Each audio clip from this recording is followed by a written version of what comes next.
Hey, what's poppin'? Welcome back to the Popcorn Perspective. It's AK, and I am back with Jay as we dive into season one of The Rings of Power. If you're a fan of Middle Earth, you don't want to miss this. Absolutely. We're gonna break down all the major events, characters, twists in season one, and maybe some predictions on what's gonna happen in season two. Let's get Yeah, started.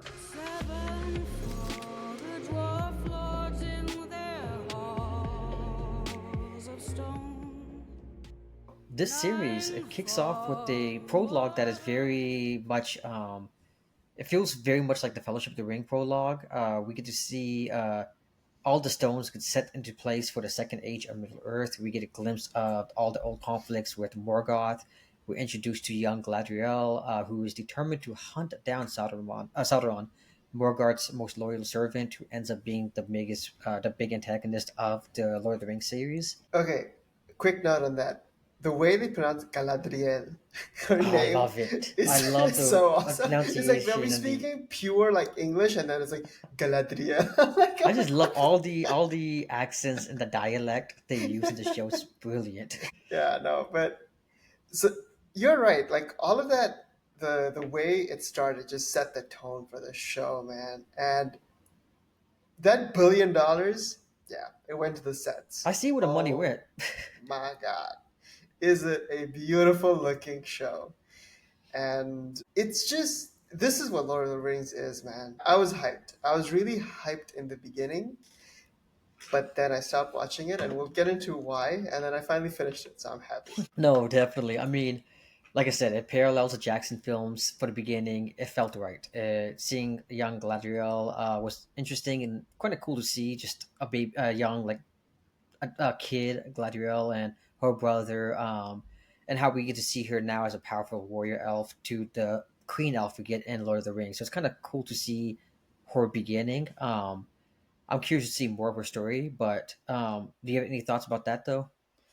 Yeah, so focusing on the characters we got from Lord of the Rings, we also got Elrond, Hmm. and his politically savviness was so interesting to see because he had to navigate the elves, but also the dwarves, and Hmm. also Galadriel at times.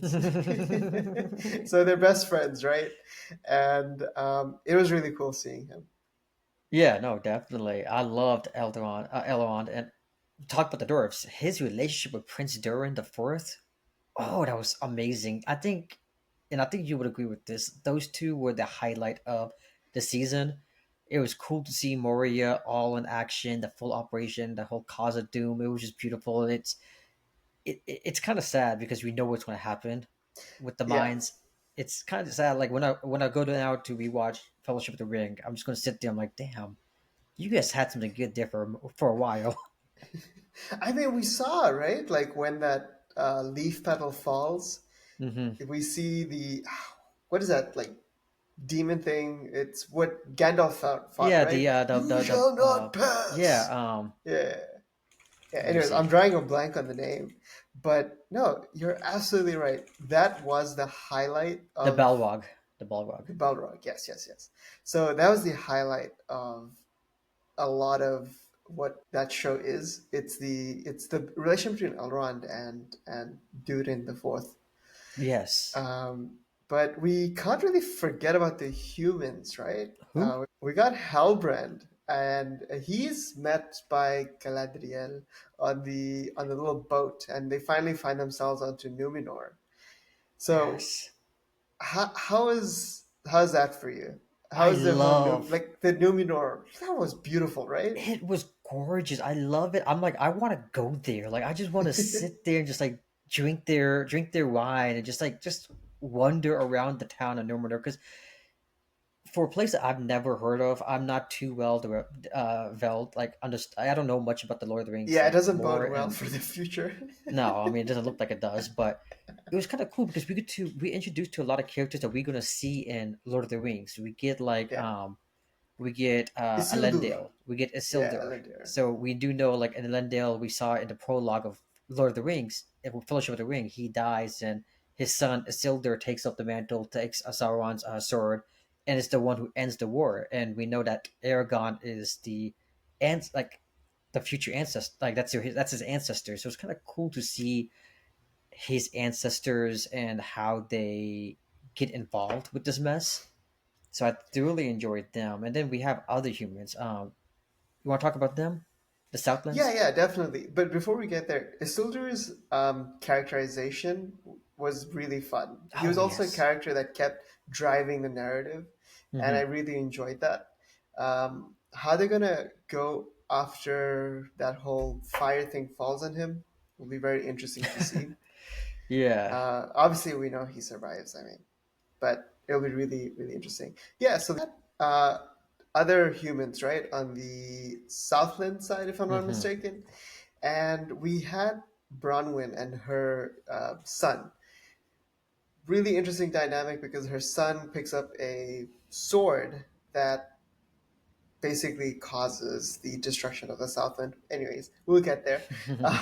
But she's with Arondir, and once Arondir was portrayed, I was like, oh, that's one of my favorite characters. Though I felt he petered out a little towards the end, I thought they could have kept developing his character, but he did get Yes. overshadowed by a lot of other characters who I think they shine just a little bit brighter towards the end. Yeah. But in the beginning phases, Arondir, super fun character. I mean that whole scene when he was kidnapped by the orcs and he was forced to Yeah, dig the tunnels and his breakout with the other elves, that was such a fun scene. And then like you said, it it kind was. of and then like him rescuing this That was the highlight of his characterization, I felt. I think my favorite part of him was when he saves Borwin's son Son? Yeah. from the village. That was such a fun scene. That was a fun chase scene where he and the two of them were waiting outside the forest when the arrows were being shot. Like he caught that arrow like in the mid air. That was such a Yeah, badass yeah, scene. that was pretty cool. That But was pretty cool. no, you're absolutely correct. Like seeing what happens to Southland by the end of the season, that was kind of emotional to watch. Just seeing how the Southlands and like just seeing how it turns into Mordor. Like, damn, that volcano, the dust, the smoke. Oh, that was so well done. So, Bronwyn's son is Theo, right? Theo, yeah, yeah. Yeah. The only Theo easy name. has Theo has like a darkness to him. Any speculation for season two? I felt. So since I watched the show when it first aired, I know you just now finished watching it, so I Yeah, was kind of along, watching the Reddit post or the Twitter post, seeing people yeah. theorizing throughout the series, and everybody was suspecting that potentially his dad is Arondir. That's what people are suspecting, that Arondir is his dad, and that would make more sense why he's been kind of cold because he doesn't know who his dad is, and his mom probably hid the truth from him. So if that is the case, that would be kind of interesting to see that reveal. Like, how is he going to accept the fact that he is an elf dad? Because he seemed to have an appreciation for him at the end of the season. But if that Hmm. is like a big twist that he finds out that his dad is actually an elf, I wonder how that's going to play with him.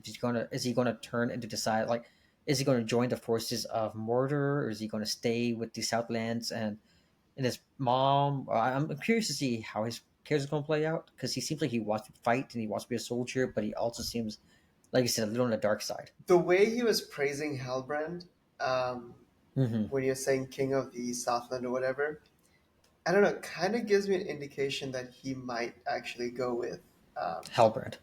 Halbrand, yeah. Sauron. Interesting. Yeah, that Uh, like talking about mysteries. yeah, yeah. And his being half elf would probably give him longevity in life. Yeah, So I I could think that'd see be it. really I think that interesting. would be Yeah, a cool twist. We haven't really yeah, seen his ears because his hair is kind of long, but obviously yeah. the humans would have seen his ears when he was born. So True. he might just not have the ears. Because I know we do know that Elrond is a half elf. That's something I did not know from Lord of the Rings, but he did say I'm a half elf in the show. When he's Really? talking, yeah, when he's talking to King Durin the Third, he said, "I understand if you don't want to trust the elves. Trust me. Unlike the elves, I'm a half elf trying to navigate the world of the elves." And I was like, "Huh." Huh. I was like, "Okay." I must have missed that. Yeah, it Interesting. was like a one line drop, and I was like, "Interesting." So I Google searched it, looked at the lore of Middle Earth, and it's true. So That's crazy. Yeah, never would have guessed that. And then his daughter ends up marrying, and that's the wild part. His daughter ends up marrying Aragon, and like Aragon, that tells you how old like these people are. Yeah, it's like 1,000 years old. Yeah, I'm like, okay, but no, it's kind of Yeah. cool. So, um, So, what did you think of one of the MacGuffins that they had with the Mithril? I loved it. Yeah, It kind of shows because we if you know the hobbits, like the dwarves are known to dig deeper than they should, and it ends up causing some kind of chaos. And in the case of the Misty Mountains, they dig so yeah, deep where they were able to find the heart of the mountain, which caused the dragon Smog to entice him to come and take over the mountain. So we know dwarves get a little bit too egotistical about greedy. what they can do. Yeah, so it's kind of cool to see how like Durin the fourth wants to dig up the mithril, but his dad is like, no, no, no, stop! Like we don't know what's down there. It every time we go down there, like the caves collapse, people die. It's not worth us risking our lives for the potential of saving the elves. That's something that we don't know about. It's just a potential. Like Right. Yeah. No. That was pretty interesting. And what whose did you side are think you of on the? within that debate? You on the side of Durin, the King Durin, or Durin the Fourth? Oh, man, It's a yeah, it's really hard because I can see both points, yeah. but I think I'm with Durin the Fourth. I mean, I'll try and help my friend if I could. Yeah, I mean, obviously they don't know what's to come, and they don't know there's a Exactly. Balrog sitting way deep, deep down there. Like, so hindsight 2020, sure, but like based Yeah. on what we know, yeah, I'll probably side with Doran the Fourth. Yeah, and then we got the Hufflings, or what do they call the Hufflets? Harfords, yeah, yeah, Harfoots. Harfords, There we go. yeah, And the stranger, the guy who falls from the stars. Um, yeah. what did you think of that storyline? I mean, all season long they were playing around with who the stranger is. Is he Sauron? Is he Gandalf? Is he just a no-name wizard? Who is he? I liked it up until probably like the last two episodes. I was like, okay, just tell me who he is. Like, he's not that interesting for me to care. Like, I'm more interested in what's going on in the Yeah, Southlands. I'm more interested in Numenor. The whole Harford plot line. I feel like that's where the show dragged the most. yeah, they need more fun characters, not so stoic and And, strange. I guess I don't know. and the issue was, and I'm not trying to sound mean because the actors are fine, but Eleanor and her friend, they were just boring. I just didn't care. Like the Yeah, now the leader of the tribe, the guy who led the Harfords, I loved him. I can't remember his name. He's like the bookkeeper and yeah, the yeah, yeah, navigator. He was yeah. fun. He was great, and the dad was fun. I loved uh um Brandyfoot's dad. We're talking about But Sadek, right? yeah, Static. Yes, yes, Sadek, Static. yeah. Static. Yes, Static was cool. Brandyfoot's dad. He was kind of a jovial, fun character to have, but I didn't care for Eleanor. I didn't really care for her friend. Like, I'll be honest. Poppy, right? Poppy Yeah, Proudfoot. Yeah. yeah. I was not the biggest fan of that whole storyline. I thought it dragged way too much. Yes. Anytime it cut to them, I was like, God damn it. Actually, that's the reason I stopped watching it. I could not finish episode one because I Because found of it so them. boring. So I stopped watching it, as you know.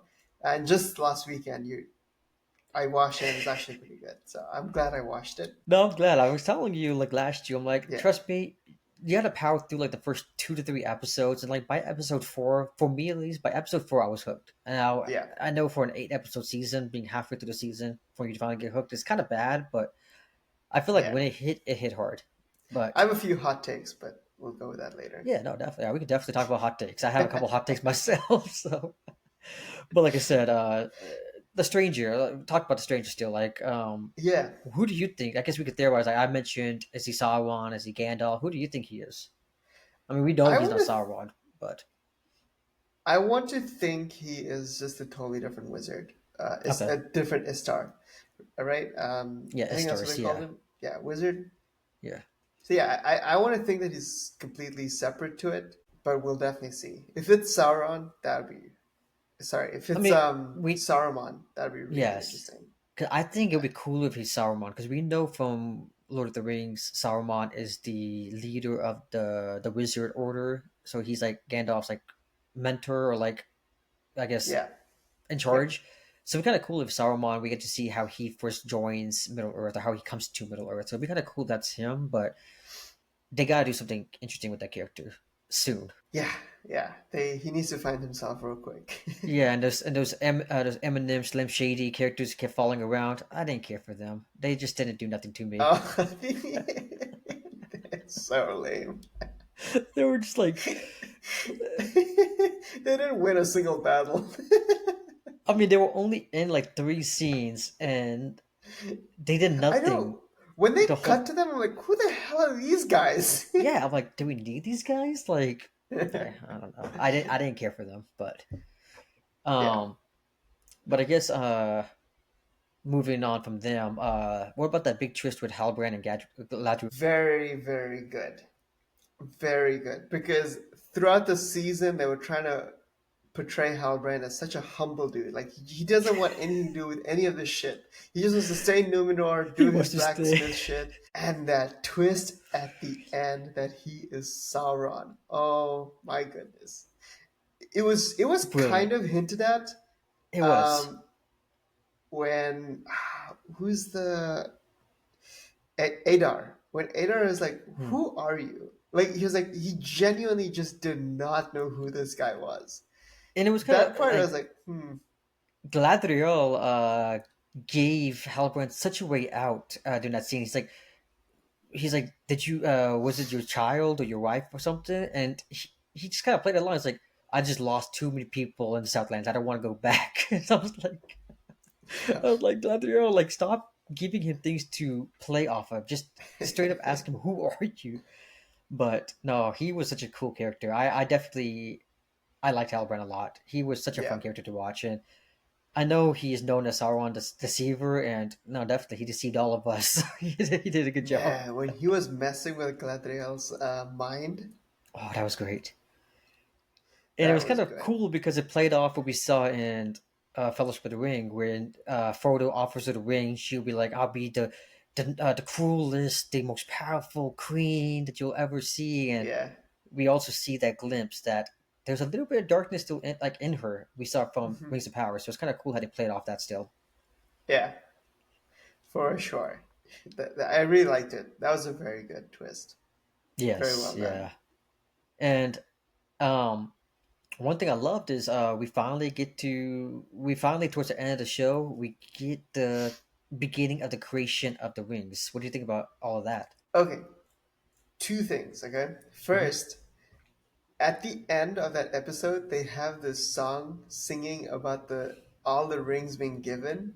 I loved it. That was Uh, so haunting. that was such a good song, and the way they did it was awesome because it's Yes, ominous. So see, like it's like okay, these guys are and getting the we rings. The elves might get to survive, but everything is just so ominous, and I and we loved it. know we know what's going to happen once the elves get the rings, because then the dwarves are going to get the rings, then the humans are Yes, going the to get the seven. rings, and Yep, the then nine. who else gets the ring in the Mount The Doom? one ring to rule them all. Ah, it was so good. And So that that that part was super awesome. And then the second part, Sauron helping Celebrimbor make the rings. so cool. One question, why? Because if he doesn't, then the elves will leave Middle Earth and he'll be free to take over Middle Earth super easy, right? I think what he wants is mithril to be readily available. And right now, there's only that one small ore, and he himself probably doesn't have the power to stretch the ore of the mithril. So he's using the elves as a way to get the resources he needs so he can develop his power. That's what I took out of it. Okay. Like, at the end of the day, sure, he can get the elves out of here and he can potentially try taking over, but he's still mortal. Or not mortal, but like he still has longevity, but he can still potentially die. But he knows that he needs some kind of power to protect him, and I think he knows it's mithril, or he knows something about mithril. Okay. Hopefully, we Yeah. see more because I'm with you on that. I was kind of confused about that too, but that's just my theory crafting on why he No, was. that's actually a Yeah, good idea. Yeah, I mean, that's a really good idea. yeah, and like you said, we saw the forging of we saw the beginning of the forging of the three rings with the help of Sauron. The symbolism is deep. Like even during the whole act of the creation, there's a seed of corruption. Like it's all being Sauron just playing everything, and he's he's such an interesting he's such an interesting character that I want to know more of. As simple as that. I want to see more of him. Yeah, and it's also good. It was good to see Celebrimbor and Elrond. As soon as Galadriel told them, they were like, "Okay, fine. Like we won't trust him," kind of thing. They just kind of took her Yeah, word for it. Obviously, Elrond does find out, or yeah. He's he's a going. very inquisitive mind. He's like, I can't let that go. I need to figure out why. Yeah, and he read that he's like, oh, there's no like the Yeah, lineage of the kings of the Southland has been distinguished like yeah, generations ago. Like there is no kings of Southland. So yeah. I mean, as of now, he doesn't know who he is. He doesn't know He that doesn't know. he's Yeah, Sauron, but he knows that he's some kind of liar or schemer. So that's going to be yeah, interesting to see how that's going to play off in the beginning of season two. yeah. Yeah. Galadriel has to come clean, man. That's the only way. Oh, 100%. And I think Yeah, right now I think she's fighting herself. Like she yeah. realized like kind of like with King what's the king's name? The elves? Yeah. Gal Gadot, whatever what's his name? It Uh Gal Galad or is something along those lines. Some cool name. Gil-galad. Yeah, Gil-galad? Gil-galad. Yes, yes. Yes. We show in the first episode, Gil-galad is like you're trying to find the darkness that is potentially not there, and you might bring that darkness back, and Yeah, she did. and she did. She did, which Uh, is sad for a character that I like. yeah, Galadriel. almost It's kind of like has he that guy has like some sort of foreshadowing, foresight kind of thing. Pretty I cool. think just common sense. Like, don't go digging for something that you don't want to uncover. Like, But they end up creating Mordor. mhm. That scene, bro. With the That was waters, such a the dam cool opening up, scene. going through the tunnels, sprinkling into Oh my the Mount gosh. Doom, the explosion, all of that. Like, I'm telling you, for $1 billion, they put the money. They use the money Yes, properly. absolutely. Unlike, Um, and not trying to bring up other shows, I was a fan of Acolyte. It was canceled, but that show cost like $168 million per episode, I think, or something like that. And I don't know where that money went to. I enjoyed the show. It wasn't a great show. I enjoyed it for what it was, but I was like, where's the money going to in this show? It's only a 30-minute episode. These episodes are like an hour 10, hour 20 each yeah, hour episode. 30 sometimes. Yeah, and like the detail, the costume design, the location, the CGI, everything was so beautiful. Yeah, it definitely had its issues, like Yeah. pacing, but Yeah, no. Yeah. other than that, It's not a perfect show brilliantly by any done. means. Yeah. Yeah. But I guess we can, I mean, we gushed a lot about the story. We touched lightly about the weak points. I guess we could focus on why do we think this show didn't garner with the audience that it was fishing for? The audience, I don't know, for me, I think there was just way too much exposition, Hmm. but it wasn't necessarily driving the narrative forward, if it makes sense. It Yeah. felt like there was just a lot of conversations happening that didn't really lead anywhere, or it just took too long to get to its point. Hmm. And it felt like it just dragged everything down. So I, it's those points when I just lost interest. Some Hmm. people may stop watching, like I did, and then if you push through it, it actually really does pay off at the end. But for a lot of it, it's just not really And going the anywhere. dialogue, like going off the dialogue and the exposition heavy, like the dialogue itself was beautiful. Like the just a lot of the way they spoke and the imagery they brought in with the dialogue was great. But like you said, a lot of the episodes just it was just two people talking in the room and nothing was progressing. It felt very much like how House of the Dragons felt the season. Yeah, hot take. This is way better than House of the Dragon. I'm Wow. sorry. Like this is miles ahead of House of the Dragon. Damn. Season one wasn't my favorite for House of the Dragon. Season two was worse. So Agreed. Season yeah, two was far this worse. is way better. Like just their season one was way better than the House of the Dragon season one and two. That's my hot take. Not Wow. really that hot. Wow. Okay.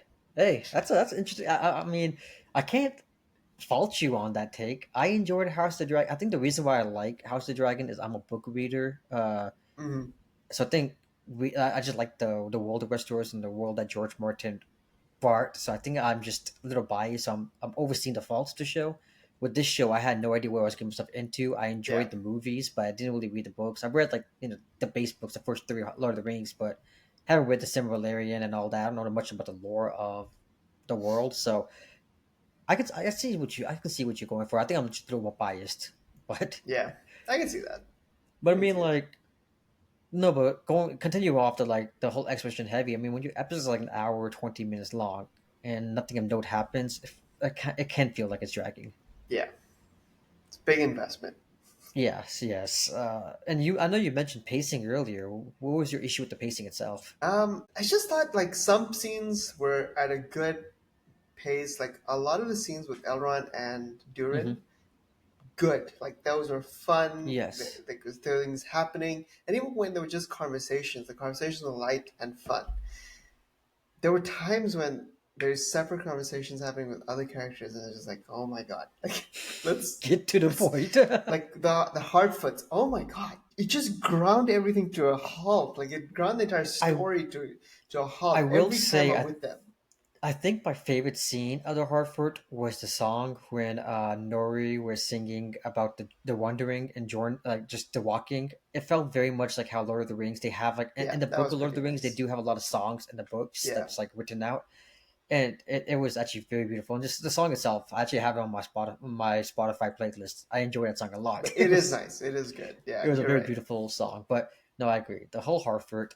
Honestly, I think the show would have been better if they just cut out the whole Hartford plot line. You know what they should have done? Hmm. Is they should have figured out a way to get the stranger away from them sooner so that a smaller group of Hartfoots were on a journey to find him and save him. Hmm. When Or it was a journey, smaller number, I think it was more fun than when it's or like they all could of have them. just done It's a small group of the hobbits journeys with the stranger throughout the whole season, like something season. like that. Yeah, Right. 'Cause I feel like the three of them, Eleanor, Nori, I think, and the stranger, they had a pretty decent like I guess back and forth. Yeah. Just have all three of them just go on an adventure. I don't care about the rest of the Hartford. Let's be real. Yeah, Like yeah, exactly. let's And get the even stranger's Sadek, plot right? moving. Like they Static, didn't yeah, kill him but off. Like damn, yeah, R.I.P. yeah, like he could have been like, "Oh, let me guide you to this place that you Yeah, are needing to go." So then it's like that little group. So we're interacting with a smaller group, yeah, and I felt it would have just developed the characters a lot better. yeah. I don't know. I mean, I enjoyed the first couple episodes, like who is the stranger dialogue, but I mean now we know it's not Sauron. I mean it could be any of the wizards, it could be Gandalf, Radagast, Sauron, any of the other wizards that we don't know about. But like, I just at this point I really don't care. But any final thoughts before we go into potential spoil, not potential spoilers, but potential theories for season two? No, I think I'm really curious to see what happens in Numenor. Uh, Yes, the flood. the king is dead, and Oh yeah, you're right. Yeah. the queen regent is blind, but she's giving the front that she isn't blind. I don't Uh, think she's getting the front anymore because at the end she did have the like that bandage wrapped yes, around but her remember in eyes. the boat scene, she's counting the steps because she doesn't want the people to know that she's Oh blind. yeah, the soldiers may know, but the people don't right now. Yes, yes, Yes, yes. You're right. exactly. You're right. Yeah, Exactly. So I it'll be liked her character interesting a to see. lot too. Yeah, she grew on me. She definitely Yeah. grew on me. Yes, Yeah. yes. And I want to know how because like you mentioned earlier about Farazan, the silver tongue, Yes. the counselor to the Queen of Numenor. He seems like he's very Yes. anti-elves, but he's also looking at Middle Earth as a potential investment or like a potential Right. like yeah reward to go out of that. So I wonder how he's gonna is he gonna abuse his power now that the Queen Regent or now the Queen Muriel is injured. I wonder how he's gonna react or how he's gonna play with that. He is such a silver tongue, and he he was a really fun character. So I do hope we get to see Yeah. a lot more of him. And what I'm thinking is you're right, he will try and steal more power because the people love him in Hmm. Numenor. So he might tip the scales and be like, no, we're not going to go back and fight the dwarves. Sorry, the orcs, Yeah, right? I'm more or less wondering now because we know Isildur sorry, Isildur. these names. Yeah, Or, Isildur. Yeah, Isildur. We know he's trapped. He's trapped in Mordor and in the Southlands. yeah, He was left behind because they thought he died. So I'm wondering because we do know based on Lord of the Rings, Elendil and Isildur are there gonna fighting fight in together, the final. Yeah, yeah, and we know that that family line is also the ones who creates Gondor. So I wonder, is this going to be Farazan's like things like, hey, let's build a capital in Middle Earth. That way we can control Middle Earth as well. Is that something he's going to try pushing for, and that's how Gondor gets eventually built or something? I don't know, but yeah. That could be really interesting, actually, yeah, because I want to now see because because Elendil does have royalty blood in him, so yes, that is a possibility. hmm and they might say, hey, well, you have royal blood. We're going to send you off to Middle Earth. Take care of that. Yeah, maybe But that'd be really I don't interesting. know. But so I mean, like season one of Ring of the Power, it's all about setting the stage for like the events Yeah, to come. It gives us a lot of world building, interesting, complex characters. It gives us little hints of the darkness to come. But unlike what happened in House of Dragons season two, bringing up House of Dragons, I'm really hoping season two Rings of Power actually gives us what they were hyping up. Like they've been hyping up this big war. Like all the pieces are said. We have Saruman finally revealed himself. Sauron revealing himself. Like don't hide from the action. Give us the action now. yeah. And I'm hoping they don't do what House of Dragons do. It's like, hey, yeah, we're gonna tease a lot of action, but it's not gonna come to season three, and we have to wait 2 more years for that nonsense. So I definitely agree with you. I don't think we're gonna get the big battle just yet. Not the Obviously, big battle, but still like these we small will, I think, skirmishes, get these epics. skirmishes here and there. Yeah, Maybe establishments of certain, like you were talking about, Gondor or yeah, other strongholds or places. like cities or whatever. And then I wonder if we'll see the establishment of Rohan, the Oh writers of yeah. Rohan. Which So that'll be interesting.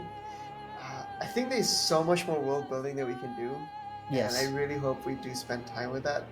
And then the elves also, sorry, the dwarves also need to get their rings, so that would be really fun. yeah. Do you think the show is going to end with the ring being like the one ring to rule them all being developed, and then the show ends because we kind of know how Sauron ends up falling based on Fellowship of the Ring, or do you think we're going to see up to that point? I think we've got to see up to that point. I I kind of want them just to end with him finally developing the ring and Mordor, and the show just ends and just cuts to black and just says Rings of Power, and then like that's all we get. Like whether it be season three, season four, season five, however long it takes us to get there, Yeah. and just cuts to black, and then we're like, fuck, that's such a cliffhanger ending, but we know it's gonna happen. Like I kind of want them to do that, but like you said, I do want to see all that war, all that anguish, all that battles that plays out afterwards. So I'm kind of torn. Yeah, yeah. I want to see it. That's the Yeah, thing, because in Lord of the Rings we got to see parts of it, we only really see the ending, but like the last it was like very brief. Yeah. 30 seconds here, give or take. Um, Actually, it'll be tough because Elrond is depicted as older in the yeah, because battle. this I think this fight happens for 2 ages because we're in age two, and I think age four is when the ring gets to Gollum or something along those lines. So we have like Okay. two whole ages to even get to like the Okay. events So of yeah, Lord of the maybe we'll Rings. get to the battle. They could do like a time jump. They can maybe like at the end of season two, they can do like 1,000 years later, and like all the Oh and like God, no. hell is like taken over. But I don't know. We can. Maybe I'm you're not a right. writer Maybe it will end with the One Ring, being created. and that will end it since it's the Rings of Power. I Yeah, don't know. interesting. I don't know. I'm curious on how they're gonna end it because I feel like they Yeah. have to end it in such a way where it gets like it segues into Lord of the Yeah. Rings. But it's long. Let us know below. What did you guys think of season one? Drop your thoughts in the comments. Let us know your theories. Let us know what you hyped for, what didn't work, what worked for you. Let us know down below. Yeah, don't forget to like, subscribe, and post a comment. Peace. Peace.